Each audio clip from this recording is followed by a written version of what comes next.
here's the story of connections that I've been promising to you for so long, Alan Levine. Good for you for collecting these, and good for you for pushing us to get these stories recorded, because they're all so important. So sometimes these stories of connections are difficult because we're not really sure where to start. So I'm going to go way back to where this began, which was when I was an online teacher many years ago. And this guy in Regina, Saskatchewan, Dean Sharesky, used to have these open classes in the evening where you could go in and learn how to be a better digital online teacher. And as an online teacher, I thought this was a great place to do some learning. And I used to go in on Wednesdays, and as he was teaching his students, he would keep it open for the rest of us so that we could go in and learn too. And it was a great learning experience. It was really unique at the time and really open, which is, you know, very brave and courageous, but just gave us the opportunity to do so much learning. And Dean decided, wouldn't it be a great idea if his student teachers went out into some of the classrooms that are out there, the digital classrooms, and were student teachers online in other places to learn from what's going on out there in the world. So I was really fortunate to get some of those student teachers, because I was teaching geography of Canada at the time, and you can imagine Saskatchewan wouldn't be my strength, let's just say. I mean, Saskatchewan, easy to draw, hard to spell. That's about all I knew about it at the time. So having student teachers from Saskatchewan actually come in and tell my students stories about blizzards and being stranded on buses overnight, and it let my kids go away with, you know, a much deeper understanding of what life was really like in Saskatchewan. So it was a great experience. And then when I became a principal later on, I thought, you know, that would be awesome for my online students to have a similar experience, and my online teachers to be able to take some of Dean's students in as well. So I went looking for that opportunity.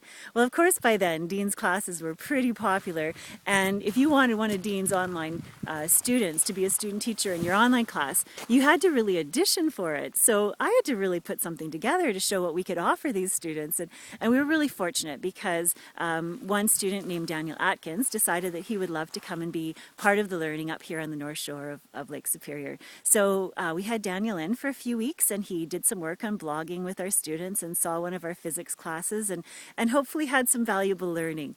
And away he went back to Dean's class, and when he got back there, he and his fellow student teachers realized that they'd all had really amazing experiences around the country and into the States in these digital classrooms, but there was nothing really connecting the classrooms themselves. So they'd had the experience in the classrooms and had lovely stories to tell, but they were looking for a way to connect everybody so that all the students that were involved in the project, all the teachers and all the student teachers could somehow connect together. And they came up with the idea of doing a lip dub. Well, the song that they chose was one of the songs that Commander Hatfield had done up in the International Space Station, which just was such a beautiful option because it tells the story of how we're all connected on this small planet. So my students were really excited to be part of that. They and their teachers acted out some of the lines of the song and sent it off as part of the files. And then we didn't think about it for a while until we were really excited to hear that the project, the lip dub, had been published, and we got to see it. And I can remember their faces when they finally got to see Daniel Atkins for the first time, because you have to remember he was an online student teacher and we hadn't actually ever seen him before. So he was in the video with his two lovely daughters, and it was exciting to see that. And you know, just the whole connectedness with Commander Hatfield. Our school had done some other projects with him that year. It was just such a lovely experience for everybody.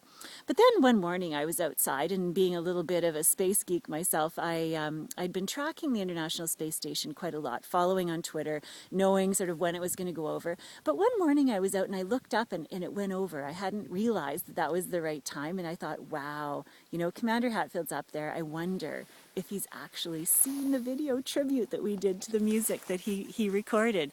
And so I waited, admittedly, till I knew that he's usually on Twitter, and I tweeted out, you know, at Commander Hatfield, did you see this lovely tribute that our students did to your music?